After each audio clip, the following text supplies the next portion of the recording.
आतंकवाद को कतई बर्दाश्त नहीं करने की भारत की नीति का सबसे बड़े इस्लामिक मुल्क इंडोनेशिया ने समर्थन किया है।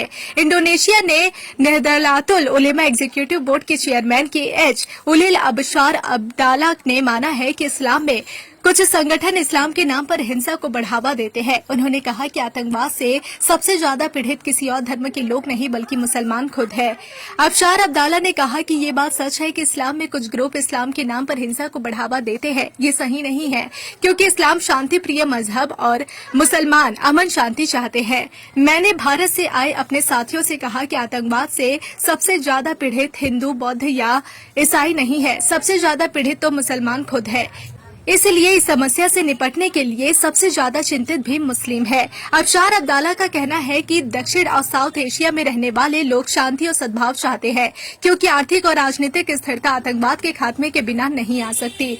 उन्होंने कहा कि अगर लोगों को धर्म की उचित और सही समझ नहीं है और हिंसा को वैध करने के लिए धर्मों का शोषण होता है तो यह बहुत खतरनाक है। अबशार अब्दाला ने कहा कि मैंने भारतीय सांसदों से कहा है कि इंडोनेशिया के इतिहास की सबसे गहरी भूगर्भीय लेयर भारत के इतिहास और सभ्यता से जुड़ी है। इसलिए भारत और इंडोनेशिया को लोगों के बीच सहयोग के आधार पर भी जुड़ना चाहिए। इंडोनेशिया की नेशनल मैंडेट पार्टी यानी PAN के नेताओं ने भारत के साथ एकजुटता प्रदर्शित करते हुए गुरुवार को भारतीय सर्वदलीय प्रतिनिधिमंडल ने कहा कि आतंकवाद फैलाने के लिए धर्म और जाति को आधार नहीं बनाया जा सकता।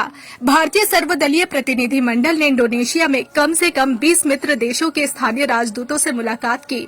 मित्र देशों के राजनयिकों ने सभी रूपों में आतंकवाद की कड़ी निंदा की और खतरे का मुकाबला करते हुए एकजुट वैश्विक प्रयासों की तत्काल आवश्यकता को दोहराया।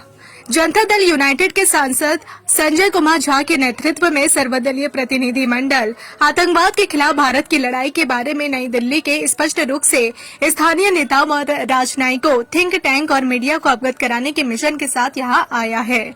जकार्ता में भारतीय दूतावास ने सोशल मीडिया प्लेटफॉर्म एक्स पर एक पोस्ट में कहा कि भारतीय सांसदों ने आतंकवाद को बिल्कुल बर्दाश्त नहीं करने के भारत के रुख पर विचार साझा किए। पोस्ट में यह भी कहा गया कि PAN पार्टी नेतृत्व ने भारत के पहलगाम में हुए भीषण आतंकवादी हमले के पीड़ितों के प्रति संवेदना व्यक्त की है। PAN नेताओं ने बताया कि वे भारत के साथ एकजुट खड़े हैं। उन्होंने स्पष्ट रूप से कहा कि आतंकवाद फैलाने के लिए धर्म और जाति को आधार नहीं बनाया जा सकता। आपके होंगे हर सपने साकार, चालू करो अपने कपड़ों का व्यापार। मैन्युफैक्चर प्राइस में माल देंगे भैया। कुर्ती 55 से चालू हो जाता है, साड़ी 115 से चालू हो जाता है। 15,000 प्रोडक्ट आपके लिए इंतजार कर रहा है। कब तक न्यूज देखोगे? ये समय आ गया है न्यूज बनाने के लिए।